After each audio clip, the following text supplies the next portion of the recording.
Welcome to Know the Love of Christ.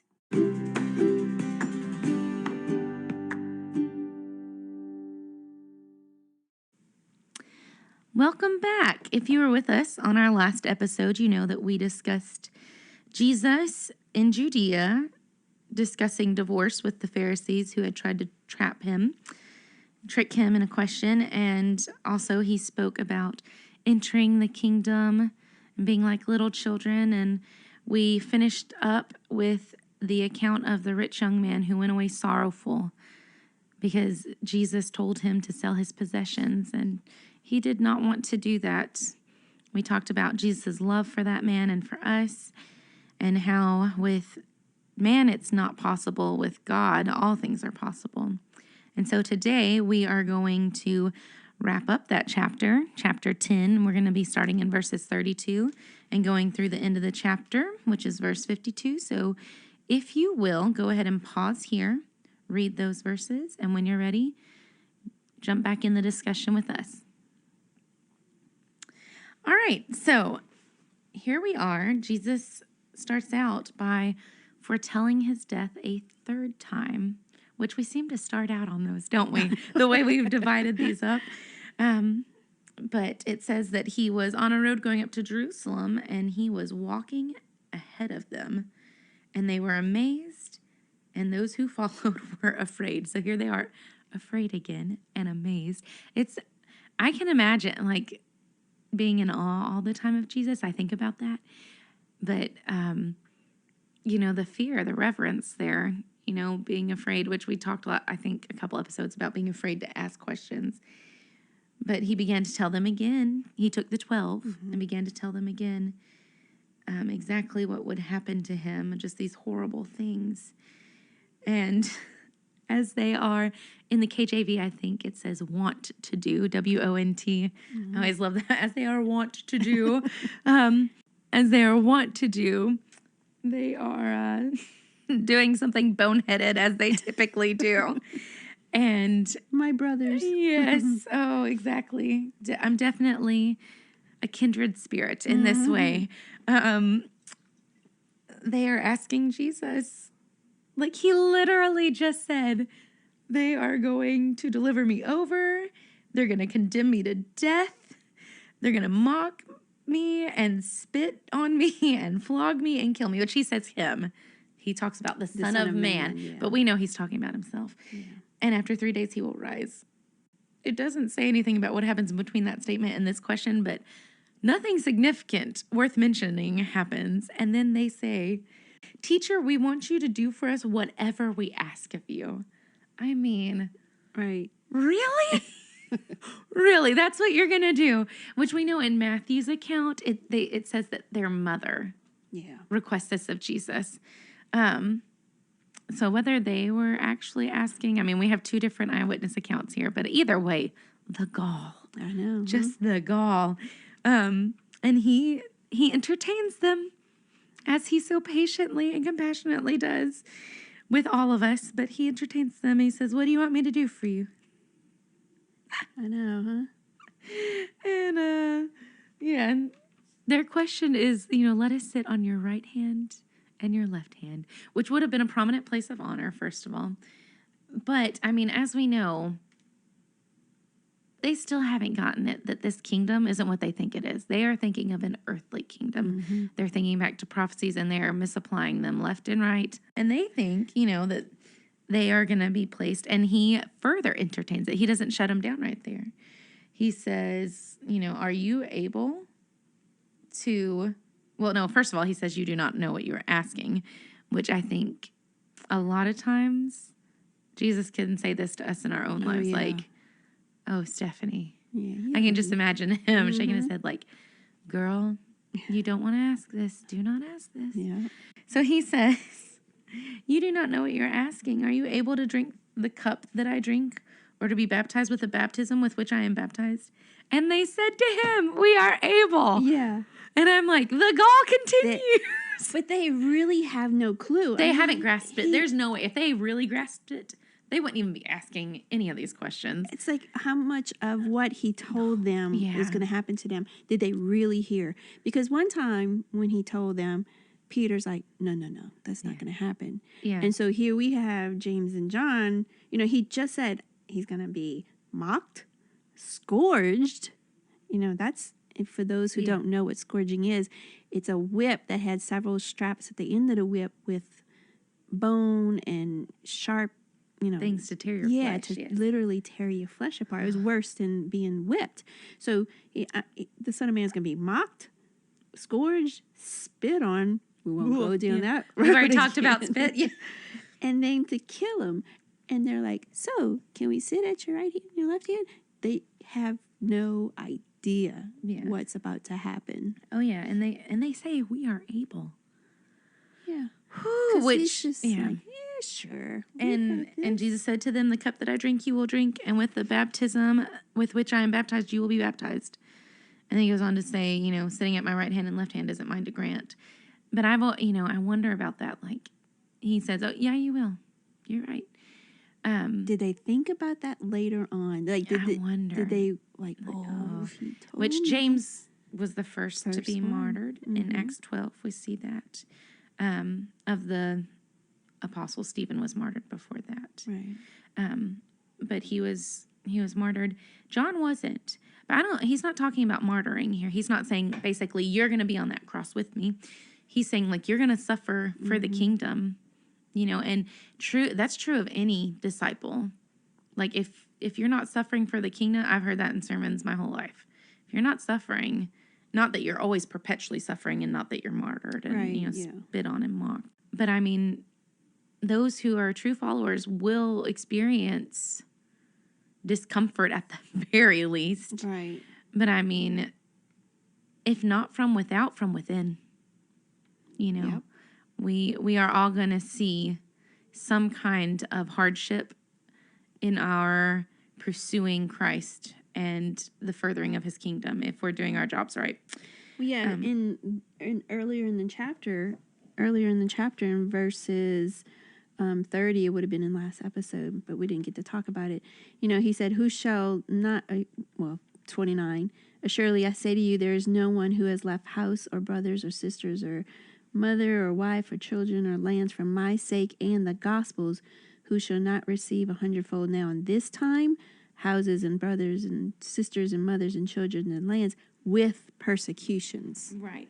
So it's, you may have given it up, but you're going to get persecuted for that. And look who it could be by, houses and, not houses, brothers and sisters and wives. I mean, it does come, there's a cost. When you don't understand the foundational concept, all the stuff that's mentioned, like it's all hindsight because you're not, it doesn't make a whole lot of sense unless you get the foundational concept, and they didn't. So, but as we continue on, we're getting into the anchor verse of the whole book of Mark. Yes.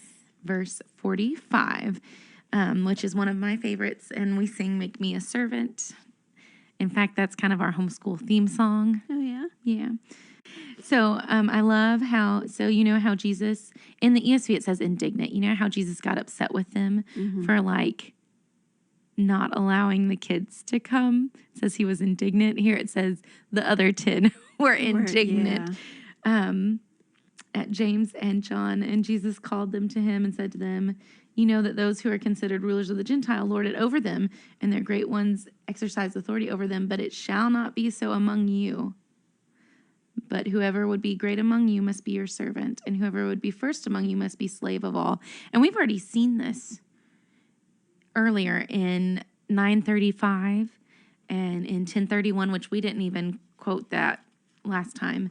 And I actually mentioned that verse before, but many who are first will be last, and the last first. Jesus has such I keep using the words countercultural, but such a countercultural perspective with what, even within the Jewish faith system, service was below leaders. Even the preachers, the teachers, the rabbis that would have had followers before Jesus, they would have preached about being a servant, but none of them actually were servants. They wouldn't stoop to that level because they were above that. But Jesus, we see here, and we know other accounts where Jesus washes feet. Jesus is the best servant with the least reason to be a servant, Right. But without his servanthood, we wouldn't have the blessings that we do. But, that verse 45, for even the Son of Man came not to be served, but to serve and to give his life as a ransom for many. I just love that verse. Verse 41 stood out to me, and then 10 heard it, and they began to be greatly displeased, or like you said, indignant with James and John. And it's like, do we do that with our attitude? And how does it affect our brothers and sisters? We got to keep ourselves in check too. Oh, for sure. And it's so funny. We were talking about how they don't get the whole concept.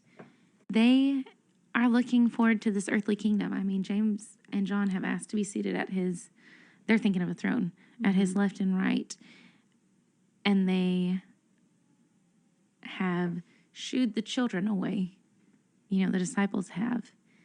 And they are on a beeline for this kingdom. They want to establish this kingdom. Now they want him to be in full glory and power, and they're rushing for it. And on the way, they're casting aside everything that the kingdom's about without knowing it because they don't understand. Mm-hmm.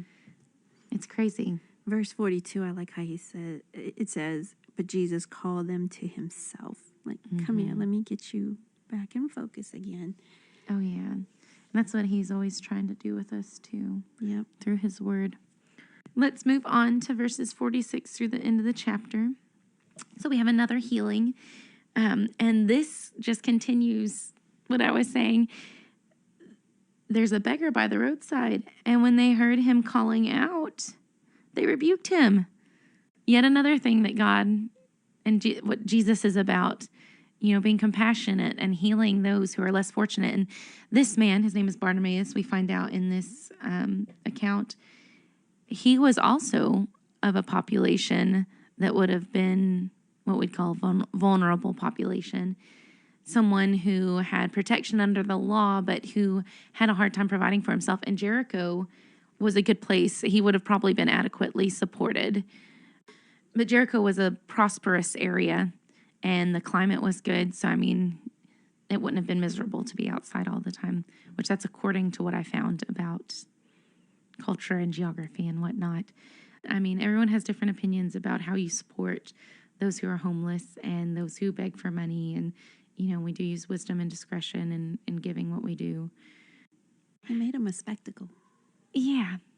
It's sad. And I think here, they're overlooking the point again. This is, they've been with Jesus. They've seen him healing. This is what Jesus is all about, serving and compassion. And they are in such a hurry to get, this kingdom established and to get to wherever it is they're going. How often do we do that? I may not be yelling at beggars on the side of the road, but I overlook people plenty. This whole account, this blind man, he sat probably years and years at this place begging, knows Jesus and knows he's the son of David. To call someone the son of David, you're letting the world know he's the king. He's the coming Messiah, to call that, because that was promised of David.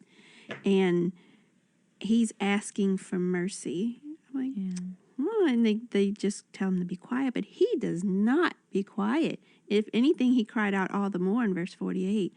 Can you just hear him? Because have mercy on me, son of David. Have mercy on me. Because he's probably just screaming it out to the point where, well, I don't think it says it here. In another account, they say, go get him. So Jesus stood still and commanded him to be called. Can you imagine? Yeah. This man, Jesus, son of David, have mercy. And it's louder and louder. And they're like, hey, be of good cheer. Like, cheer up. Here we go. He's wanting you. I was just wondering why verse 50, it says, And throwing aside his garment, he rose and came to Jesus. Like, I'm wondering, what's the significance of throwing aside his garment? So the IVP that I'm always talking about, the cultural background commentary that I geek out on, which sometimes they do have biblical stuff in there. I tend to not pay attention to that because the majority of it is cultural. But it says that the cloak is an outer garment used as a coat in cold weather and as a bedding at night.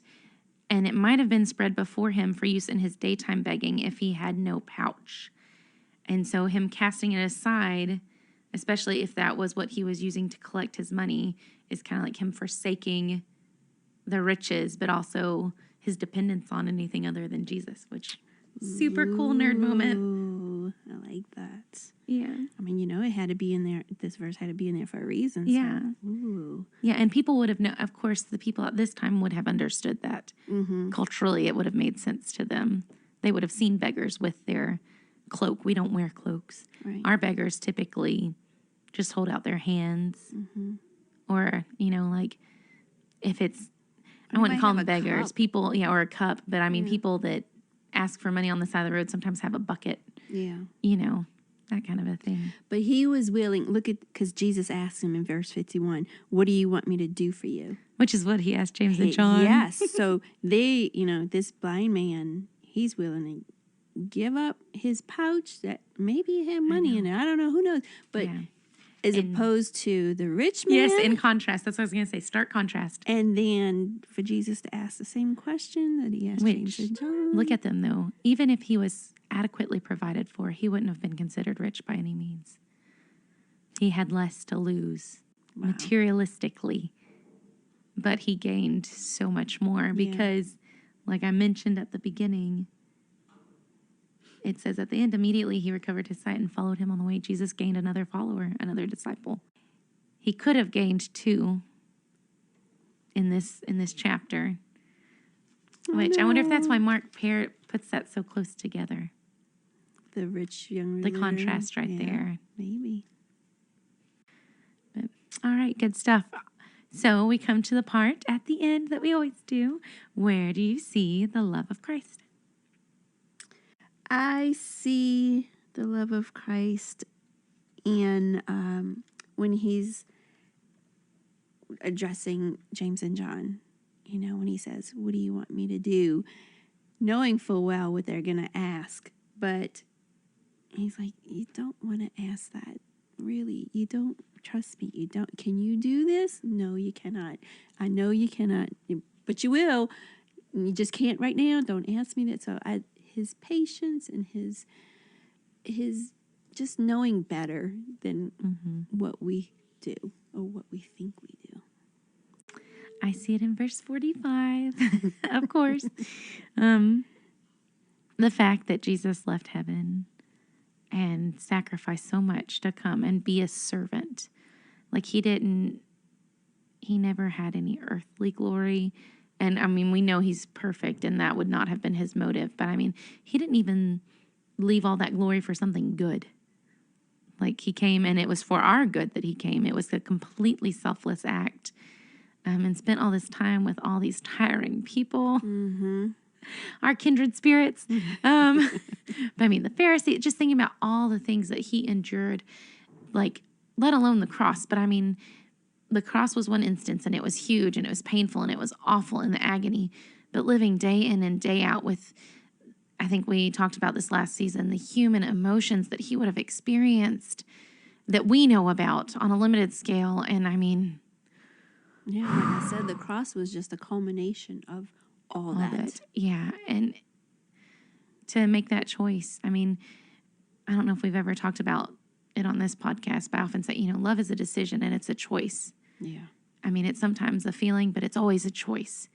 True love is, and Jesus made that choice and loved us every day for 33 years. I'm going to share a secret. I'm 33 years old. I'll be 34 soon.